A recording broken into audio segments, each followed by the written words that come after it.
Good evening from the Granada News Centre. First tonight, there's growing desperation in the hunt for a taxi driver who may hold vital information about the disappearance of a man in Manchester.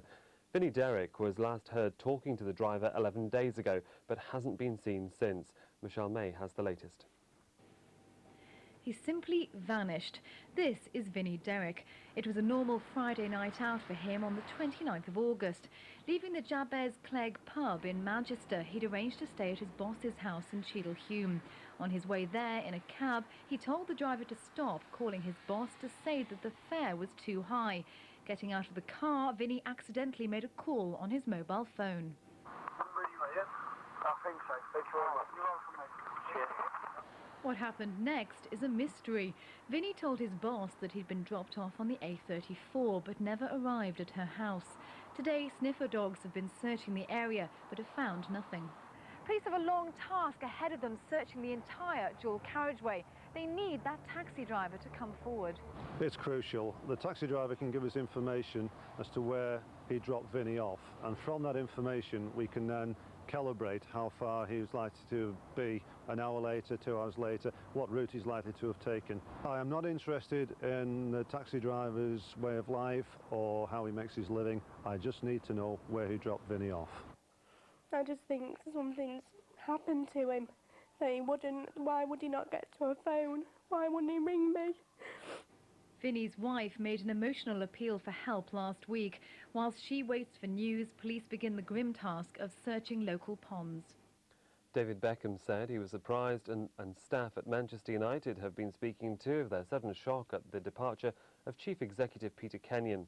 His resignation, confirmed to the stock market today, saw a marked fall in the value of United shares. Ashley Derricott reports. United stock may have dipped by over 5% since Peter Kenyon left for Chelsea, but City analysts say that's no cause for concern. The club says it's business as usual. The strategy will remain the same at the very highest level in terms of the business and the football strategy. On the football side, we work with Sir Alex and the coaching staff in getting the squad in place, ensuring the youth academy is a good one. It even warranted a response from David Beckham, speaking from the England training camp. Very surprised actually, because obviously he's a very influential man there, and he's a nice man as well. In a statement, United said they were delighted to appoint the former managing director David Gill. Hopefully the decision's the right one. I'm delighted the board has entrusted me with the honour of leading Manchester United into the next phase of its development. It's thought Chelsea will offer Mr Kenyon a huge hike in his £700,000 a year salary. He recently claimed the millions being spent by owner Roman Abramovich was good for the game. He's sure to feel the benefit personally in his next paycheck. Staying with football, and a man's appeared in court charged with blackmailing the agent of Everton and England footballer Wayne Rooney. 41-year-old boxing promoter John Hyland from Liverpool denies making menacing demands against Paul Stretford. Mr Stretford is one of soccer's most prolific agents, representing Wayne Rooney among dozens of other stars. Firefighters have been tackling a blaze at a building near Rochdale. Crews were called to a fire involving acetylene cylinders in Littleborough just before 8 o'clock this evening. Several homes have been evacuated and New Road has been closed, which is expected will cause major traffic delays tomorrow morning. The former nanny from Cheshire, convicted of killing a baby in America, says she now wants children of her own. 24-year-old Louise Woodward from Elton has said she'd be happy to leave her children with a nanny. Now a law graduate, she was sentenced to life imprisonment in 1997.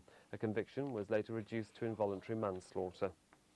Finally, the claim of a former Scotland Yard detective who thought he'd solved one of the great mysteries of modern times. He'd boasted of tracing Lord Lucan, the aristocrat who disappeared nearly 30 years ago after killing his children's nanny. But instead, it seems the man he'd found was called Barry, a banjo player from St Helens. We'll let Andy Bonner explain. He's one of the most infamous deserters in the country. Nearly 3 decades on from Lord Richard Lucan's disappearance, the Scotland Yard detective has published his theory that the Earl ended up in India. Duncan McLaughlin met a man called Barry Halpin in Goa and was convinced he was the missing lord. In his new book, he's published pictures of the hippie to show Halpin and Lucan are one and the same. But this birth certificate seems to disprove that. Barry was, in fact, a music teacher who hailed from St Helens. He died in 1996. He did have a strong resemblance to Lord Lucan. He had the same shaped nose, same shaped eyes, and a similar type of hairstyle. But that's as far as the similarity goes, I think. Because as he got older, he got into the hippie thing and the beard and all that. Didn't look anything like Lord Lucan. Banjo player Keith Roberts remembers Barry from the 1960s. An accomplished musician, Barry ran a number of folk clubs in the northwest. He was a very accomplished and well-known musician around the Lancashire folk circuits, and that's how I came across him. I think he just burst out laughing, to be honest with you, because that's the way he was, Barry. He'd just think the whole thing was ludicrous.